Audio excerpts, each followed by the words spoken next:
The word of the cross is the power of God. 1 Corinthians chapter 1 verse 18 reads, "For the word of the cross is folly to those who are perishing, but to us who are being saved, it is the power of God." Over the past week, I was on island outreach in Bohol, and on this outreach, my team and I hosted evangelistic children's programs, fellowship activities, and we even got a chance to go house to house, sharing the gospel with those who were open to listening to us. Uh, but every single time we went between houses, we were nervous out of our minds. So during the breaks, we would rehearse with one another our gospel presentations. Maybe you can relate to rehearsing these moments because you had an opportunity to share with family and friends, and you wanted to make sure that your gospel presentation was on point.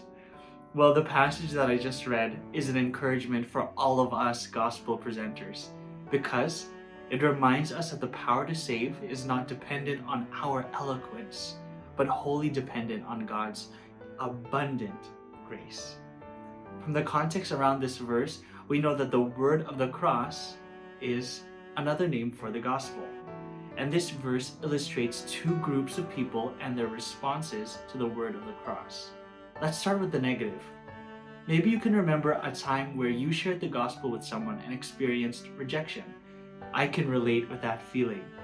The first group of people are those who hear the word of the cross and believe it to be folly. These people, as it says in the verse, are perishing. They might reject us, ridicule us, even persecute us. But as children of God, we aim not to return their rejection, ridicule, or persecution. Instead, because we love them, we continue to pray that they would see the light of the gospel. We recognize that the Lord sovereignly decides this, according to his perfect time and will, and pray for ourselves that we wouldn't be discouraged in our evangelistic efforts. On the other hand, like you and me, there will be some who hear the word of the cross and see that it is the power of God.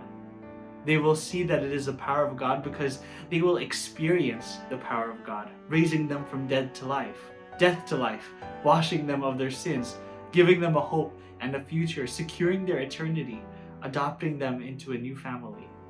The Lord will not give any evangelist the glory that only Jesus deserves. He will use us as his mouthpieces to share the word of the cross. But the life-transforming power these people will experience will not be a power of our own, but wholly the divine intervention of the living God.